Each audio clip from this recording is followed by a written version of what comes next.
जम्मू स्थित त्रिकुटा पहाड़ी पर विराजमान देवी त्रिकुटा वैष्णो देवी मंदिर, जिसे श्री माता वैष्णो देवी मंदिर और वैष्णो देवी भवन भी कहा जाता है, यह हिंदुओं और सिखों की आस्था का महत्वपूर्ण केंद्र है, जो मां वैष्णो को समर्पित है। वैष्णो मां को सर्वोच्च माता लक्ष्मी के प्रमुख रूपों में से एक माना जाता है। यह मंदिर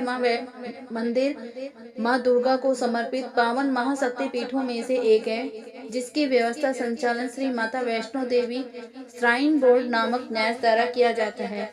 यह मंदिर हमारे देश के उत्तरी क्षेत्र केंद्र शासित प्रदेश जम्मू कश्मीर में त्रिकुटा पर्वत के ढलान पर अवस्थित है। यह स्थान कटरा रियासी के नाम से भी जाना जाता है। मंदिर 5200 फीट 1585 मीटर की ऊंचाई पर कटरा से 745 मील या 14 किलोमीटर की दूरी पर अवस्थित है। पवित्र गुफा के भूवैज्ञानिक अध्ययन से इस त्रिकुटा पहाड़ी के लगभग 10 लाख वर्ष प्राचीन होने का संकेत मिला है। मान्यताओं और पौराणिक कथाओं के अनुसार त्रेता युग में मां का जन्म दक्षिण भारतीय रत्नाकर के घर में हुआ था, जिन्होंने त्रिकुटा की पहाड़ियों पर तपस्या की थी।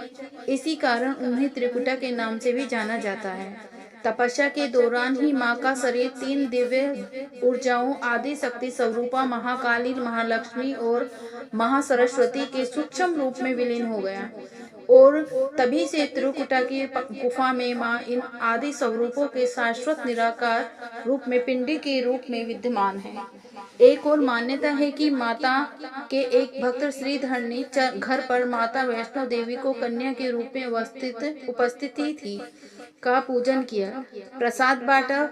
पूजन उपरांत सभी गांव वालों को प्रसाद वितरित किया गया। लोगों ने प्रसाद खाकर पूर्ण संतुष्टि महसूस की, परंतु उसी में उपस्थित एक तांत्रिक भैरव ने मांसाहारी प्रसाद की मांग अपने लिए की, लेकिन वहां कन्या के रूप में उपस्थित बालिका वैष्णो ने ऐसा करने से इनकार कर दिया। भैरव ने इससे अपने आप को बहुत अपमानित महसूस किया और बालिका वैष्णवों का पीछा किया, परंतु बालिका रूप माता वैष्णो देवी अंतर्ध्यान हो गई।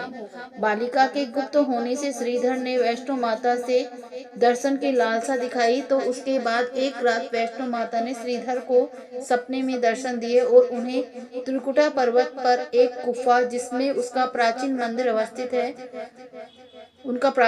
अवस्थित है का रास्ता दिखाया। बाद में यही मंदिर माता वैष्णो देवी के नाम से जाने लगा। जहां उनका पीछा करता हुआ भैरव भी पहुंच गया। वह स्थान तो कटरा और गुफा के बीच लगभग 6 किलोमीटर की दूरी पर है।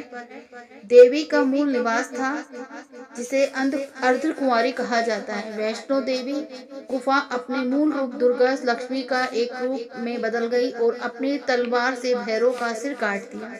आजकल इस स्थान को भवन कहा जाता है। भैरव का कटा सिर उस गुफा में लगभग 1 किलोमीटर दूर एक छोटे से पहाड़ पर जा गिरा, जहां आज भैरव मंदिर है। कहा जाता है कि अपने वध के उपरांत भैरव को अपनी भूल का पश्चाताप हुआ और उसने देवी से क्षमा मांगी और उनका आशीर्वाद मांगा। कहा जाता है कि माता ने भैरवनाथ को वरदान दिया कि हमारे दर्शन तब तक पूरे नहीं होंगे जब तक वह भक्त मेरे दर्शन के बाद तुम्हारा दर्शन नहीं करेगा। इस जम्मू क्षेत्र में मुख्यतया डोगरी और पंजाबी भाषा का प्रचलन है। इस क्षेत्र में पंजाबी, हिमाचली और डोगरे अधिक हैं, जो अपनी भाषा में जय माता की को जय माता दी बोलते हैं। आपको यह जानकारी अच्छी लगी तो लाइक और सब्सक्राइब करें। धन्यवाद।